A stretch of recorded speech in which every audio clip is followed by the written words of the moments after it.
sous réserve de sa recevabilité. Nous poursuivons le débat et je reconnais maintenant Monsieur le député des Îles-de-la-Madeleine. Merci beaucoup, Monsieur le Président. Alors, c'est à mon tour de prendre la parole ici devant les parlementaires pour commenter le budget de la semaine dernière. Budget, faut-il le rappeler, qui est historique parce qu'il représente un déficit qu'on n'a jamais inscrit ici au Québec dans la gestion des fonds publics. C'est évidemment un triste jour, un jour sombre pour les finances publiques. Et on nous a proposé une explication à l'effet que ce sont les tarifs ou la menace de tarifs des États-Unis qui font en sorte qu'on va dépenser davantage avec moins de revenus et que le déficit va augmenter. Souvenons-nous, l'an dernier, le déficit était de l'ordre de 11 milliards de dollars. On devait le résorber sur 5 ans. Il y avait même des gains d'efficacité qu'on devait aller chercher de 2,9 milliards en cours d'année. Évidemment, on n'a pas atteint ces objectifs-là. Mais cette année, le déficit, il est de l'ordre de 13,6 milliards de dollars, Monsieur le Président. Et ça, c'est en utilisant un scénario optimiste, c'est-à-dire, on va le savoir un peu plus tard aujourd'hui, donc dans 1 heure environ, si les tarifs imposés par les États-Unis seront de 10 ou de 25 %. Mais on a pris l'étalon du 10 % pour calculer le budget. Normalement, si le président Trump respecte ses déclarations du passé, ce serait plutôt 25 %. Donc, dans ce cas-là, mais c'est au-delà de 14 milliards de dollars, 14,5 milliards de dollars, le déficit pour la prochaine année. Mais si on éliminait toute menace, si parfois, par chance, le président américain se ravisait, on aurait tout de même ici, au Québec, pour la prochaine année financière, Monsieur le Président, un déficit historique, un déficit de 12,9 milliards de dollars. Et ce n'est pas par accident. C'est essentiellement la résultante d'une gestion des affaires publiques et des fonds gouvernementaux par la CAQ qui est défaillante, qui est catastrophique dans la mesure où, en prenant le pouvoir, la CAQ jouissait d'un surplus accumulé de 7 milliards de dollars. Et on peut se rappeler que le gouvernement s'est mis à dépenser sans compter, comme s'il n'y avait plus de lendemain, dans toute une série de projets présentés comme des investissements et des investissements sûrs, comme par exemple dans la filière batterie pour le projet Northvolt, où à l'heure actuelle, on peut parler de 710 millions de dollars de perdus, évanouis, jetés aux poubelles. On peut penser également au financement d'une entreprise comme Taiga, ou comme Lion Électrique, ou encore comme Flying Whales. Alors, ce sont des millions qui s'accumulent de pertes pour le gouvernement du Québec. On peut penser également au scandale de Saclic, où le dépassement de coûts, c'est plus d'1,5 milliard de dollars. Et on continue de compter. On continue de faire des dépassements de coûts dans d'autres projets de transition numérique, en santé, dossier numérique. On a au moins 228 millions de dollars de dépassement dans la mise en place d'un système administratif pour Santé Québec. C'est sans compter les 2 projets pilotes qui sont en cours présentement dans le réseau de la santé, 2 des établissements sur les 34. On a déjà un dépassement de coûts d'au moins 40 millions de dollars, probablement 45. Et on s'imagine mal comment, si on le multiplie par, disons, 15 ou 16, on va pouvoir contenir ça en deçà de centaines de millions de dollars de plus que ce qui était initialement prévu et budgété et estimé. Mais il faut également mentionner que le gouvernement a aussi, préalablement, décidé de se priver de sources de revenus. Il a décidé, de façon très électoraliste, de transmettre des chèques à l'ensemble des Québécois, y compris ceux qui avaient des salaires quand même assez au-delà de la moyenne. On parle de salaires de plus de 100 000 $, 150 000 $, des chèques de 4 à 600 $ ont été distribués. On parle d'un montant total là, de 3,5 milliards de dollars. C'est une somme que le gouvernement ne peut plus avoir pour qu'on s'offre des services publics à la hauteur de nos besoins et de nos attentes.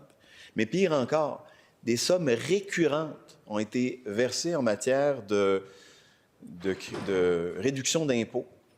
La réduction d'impôts électoraliste qui a été présentée par la CAQ, c'est 3,9 milliards de dollars dont on se prive à chaque année.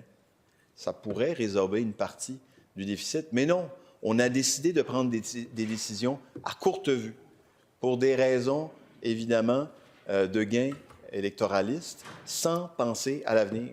C'est essentiellement la fable de la cigale et de la fourmi.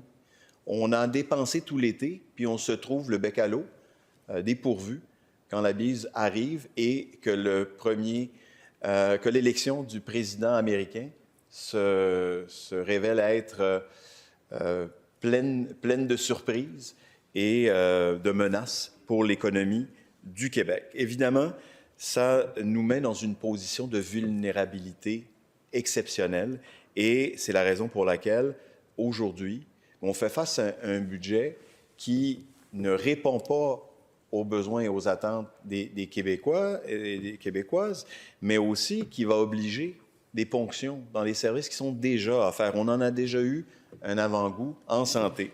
Rapidement, là, on sait que vers la fin de l'année dernière, en mettant Santé Québec sur pied, on a dit qu'il faut aller chercher 1,5 milliard de dollars de gains d'efficacité, essentiellement de compression budgétaire, de coupe, en minimisant l'impact sur les services.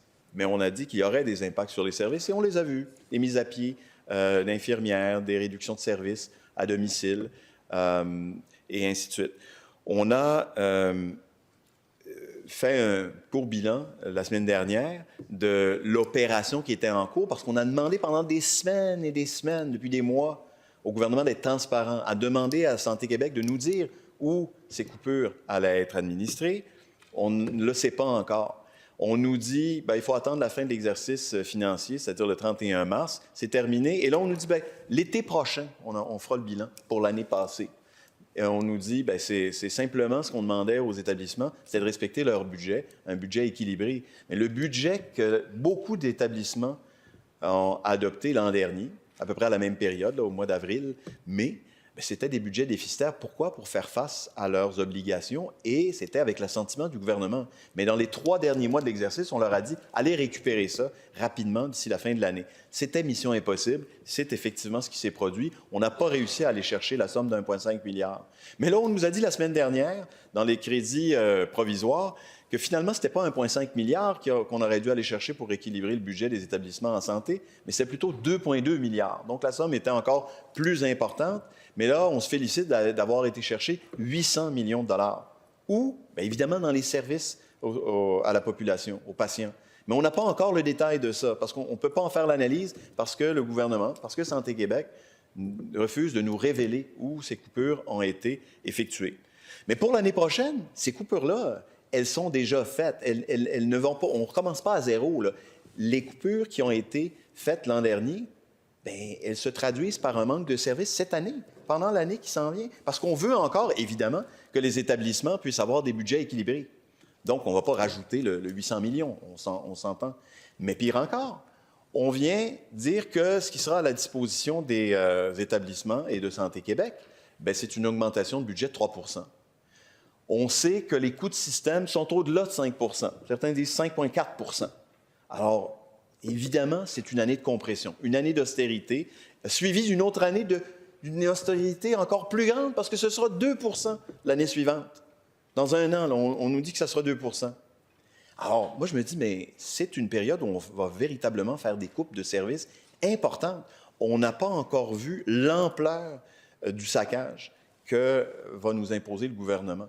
Et je peux m'appuyer là-dessus, Monsieur le Président, sur une déclaration du ministre de la Santé lui-même, qui nous a dit en février dernier, en bas de 3 % là, ou à partir de 3 %, c'est à ce moment-là qu'on peut dire qu'il y a des coupures dans le domaine de la santé. Bien, évidemment, là, on a la réponse. Ce sera des coupures importantes au cours de la prochaine année et encore plus importantes l'année suivante. Puis je veux mentionner que dans bien des établissements, dans bien des régions, il y a comme une espèce de contradiction fondamentale où on a dit, et on a adopté une loi pour ce faire, qu'il fallait se sevrer de la main-d'œuvre indépendante, les agences de placement. On vient juste là d'arriver dans les grands centres à dire plus de main-d'œuvre indépendante pour le 31 mars 2025, début de semaine. L'objectif initial, c'était en octobre dernier. Mais on a reporté de 6 mois. On semble avoir atteint l'objectif. Mais pour les zones mitoyennes, c'est en octobre prochain. Puis pour les zones éloignées, les régions éloignées, c'est en octobre 2026. Donc, on dit, vous ne pourrez pas vous sevrer de la main-d'œuvre indépendante qui coûte les yeux de la tête, qui coûte des millions de dollars et qui accroît votre déficit d'opération. On ne pourra pas le faire avant octobre prochain pour les zones mitoyennes. On ne pourra pas le faire avant octobre 2026 pour les régions éloignées. Par contre, ces sommes-là dont vous avez besoin pour payer la main-d'œuvre indépendante dont vous ne pouvez pas vous passer avant ces échéances-là, vous ne l'aurez pas. Comment est-ce qu'on va résoudre l'équation? Si dans un 6 de la Côte-Nord, par exemple, ou de la Gaspésie, ou du Bas-Saint-Laurent, ou des Îles-de-la-Madeleine, ou de l'Abitibi, on a des dizaines de millions de dollars en main-d'œuvre indépendante, puis qu'on nous dit la main-d'œuvre indépendante, c'est sûr, vous ne pouvez pas vous en passer là, pour la prochaine année puis l'année suivante. Mais l'argent pour payer la main-d'œuvre indépendante, vous ne l'aurez pas.